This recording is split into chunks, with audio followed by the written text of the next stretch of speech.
Brazilian ফুটবলে হঠাৎই উত্তেজনার পারদ চড়েছে। নেইমার এবার বিতর্কে, তবে পারফরমেন্সে নয়, আচরণে। সতীর্থকে মারধরের অভিযোগে শুরু হয়েছে আনুষ্ঠানিক তদন্ত। সান্তোস শিবিরে নেমেছে চাপা অস্বস্তি। ঘটনার কেন্দ্রে তরুণ রাভিনিও জুনিয়র। একটি ড্রিবল থেকেই নাকি পরিস্থিতি গড়ায় উত্তপ্ত সংঘর্ষে।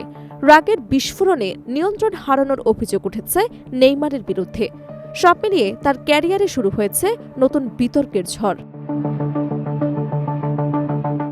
নেইমারের সময়টা এমনিতেই কঠিন এক পর্বের মধ্য দিয়ে যাচ্ছে।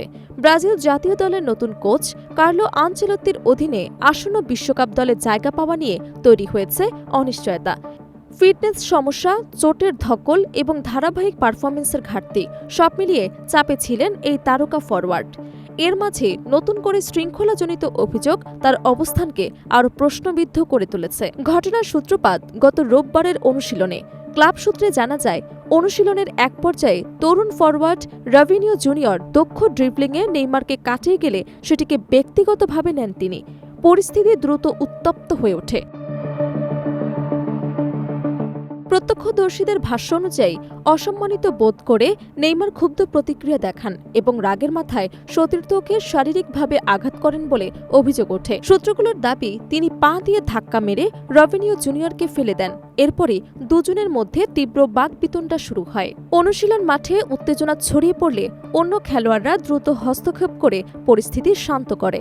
তবে ঘটনার পর মানসিকভাবেই ভেঙে পড়েন তরুণ এই ফুটবলার, এমন তথ্য উঠে এসেছে। সান্তোস কর্তৃপক্ষ বিষয়টিকে অত্যন্ত গুরুত্বের সঙ্গে নিয়েছে।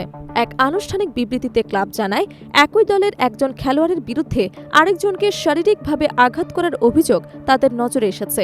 ক্লাবের পরিচালনা পর্ষদের নির্দেশে ইতোমধ্যেই অভ্যন্তরীণ তদন্ত শুরু হয়েছে এবং বিষয়টি খতিয়ে দেখতে আইন বিভাগকে দায়িত্ব দেওয়া হয়েছে।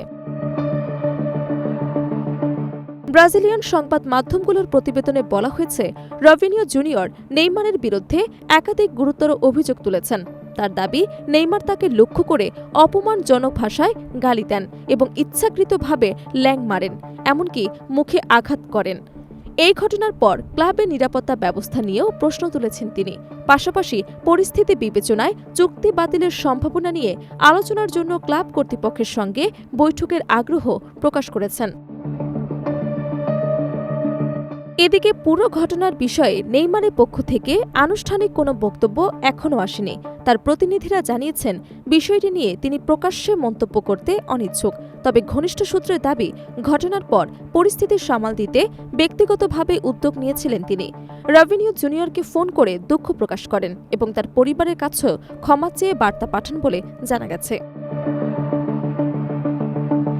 উল্লেখযোগ্য বিষয় হল, নেইমার একসময় ব্রাজিল জাতীয় দলে খেলেছেন রাভিনিও জুনিয়রের বাবা রাভিনিওর সঙ্গে। সেই পুরনো সম্পর্কের প্রেক্ষাপটে বর্তমানে এই ঘটনার আবেগগত প্রভাব আরও গভীর হতে পারে বলে মনে করছেন বিশ্লেষকরা। অন্যদিকে রাভিনিও জুনিয়র এখনও ক্যারিয়ারের প্রাথমিক পর্যায়ে রয়েছেন। গত গ্রীষ্মে সান্তোসের মূল দলে সুযোগ পাওয়া এই তরুণ ফুটবলার চলতি মৌসুমে এখন পর্যন্ত 8টি ম্যাচে অংশ নিয়েছেন। এমন এক সময় এই বিতর্ক তার ক্যারিয়ার গঠনের পথে কতটা প্রভাব ফেলবে তা নিয়ে তৈরি হয়েছে নতুন শঙ্কা। সব মিলিয়ে মাঠের বাইরের এই ঘটনা ব্রাজিলিয়ান ফুটবলে বড় ধরনের আলোড়ন তুলেছে। এখন নজর সবার একটাই, তদন্তের ফলাফল কি আসে এবং সেটি নেইমারের ভবিষ্যৎ পথচলায় কি প্রভাব ফেলে।